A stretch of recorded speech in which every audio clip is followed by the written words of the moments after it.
I get asked a lot, why do I breed crested geckos specifically? There's so many different types of reptiles out there. Why did I choose to breed crested geckos? So not only did I think that this would be a good chance to talk to you guys about why I personally breed crested geckos, but give you guys some really good reasons why breeding crested geckos is actually a great idea. Reason number one is really easy and simple.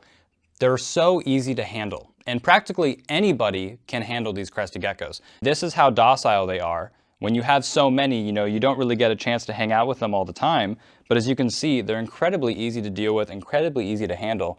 They're very docile, great with kids, great with anyone that's not even familiar with reptiles. And that's just one of the many reasons why I first was drawn to them. They're really easy to approach, even people that have never even touched or seen a reptile before. I've had moments where, like my goddaughter had never seen a reptile in person before, had never really been exposed to them. And then I first started showing her these, and at first she was terrified. And now anytime she comes and visits, she always says, I want to grab the biggest one. And she always grabs it and puts it on her head. You can't really ask for a more handleable reptile. When you're trying to breed any sort of reptile, you're going to have to take into consideration the cost of food in order to actually keep these animals alive and healthy.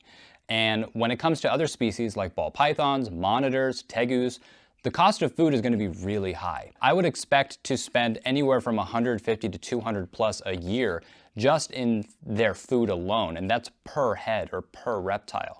When it comes to crested geckos, it really couldn't be any simpler or cheaper to feed. We're able to get our crested gecko diet for about $70 for 4.5 pounds of food.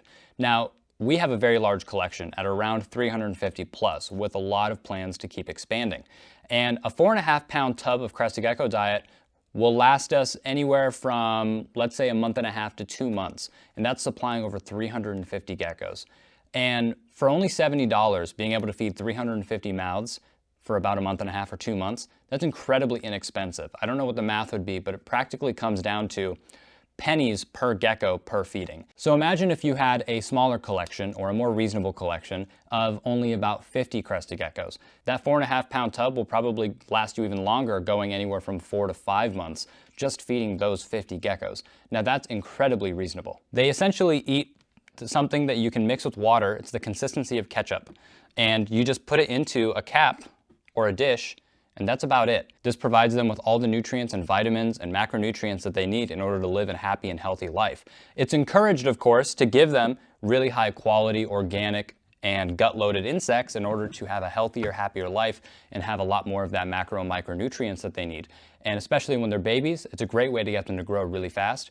But when they're adults, I've noticed they don't tend to eat insects. So that's another plus when it comes to breeding crested geckos. If you're really squeamish about insects and you don't want to deal with having to feed live insects or anything like that, your crested geckos aren't necessarily going to suffer by not having insects included in their diet. So that's the second reason why I think a lot of people would have a great time breeding crested geckos, is the actual nutrition is so simple.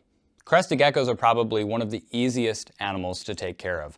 I'd say cumulatively, each week, with the about 350 geckos that we have in my collection, I'd say it takes anywhere from 4 to 6 hours a week total for all of their care, cleaning, feeding, everything like that. And we're at about 350 geckos. Granted, we do use a very efficient setup, and I've made tons of guides and videos going over the setups that we do use and the enclosures that we use. I'd recommend checking them out to save you some time.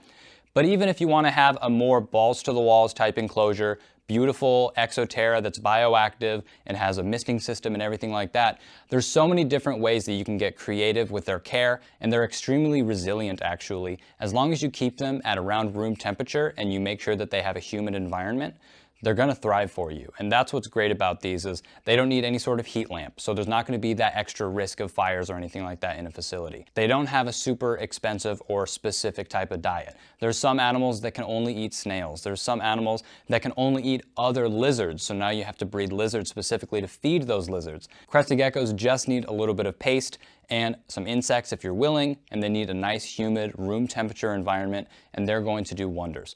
Let alone, they're also one of the easiest animals to breed. Pretty much all you have to do is get a male and a female, put them in a tub, and nature is going to take its course. There's very little intervention on a breeder's end. And as long as you're giving them the right food and the right temperature and environment with a lot of things to climb on, they're going to do fantastic in your collection. And a bonus reason why I love crested geckos and why you guys should consider breeding them, they can come in pretty much every color, size, shape, pattern that you can really think of. I mean, they come in white, black, yellow, red, orange. They can have stripes, they can have tiger stripes, they can have these quad stripes, they can be white. You can get xanthics that have no red or yellow. There's pretty much no limits when it comes to your creativity and breeding crested geckos. Well, that just about does it. If you guys think that I left anything out, comment down below why you love breeding crested geckos or why you think that people should breed crested geckos. If you guys want to learn more, I actually have a YouTube members program where we go over everything there is to know about breeding crested geckos, whether it's the actual care side of things or it's the business side of things. Maybe now you guys are starting to consider breeding crested geckos, and I hope you guys found this video helpful. Make sure to like, subscribe, all that YouTube mumbo jumbo, and I'll see you guys in the next video.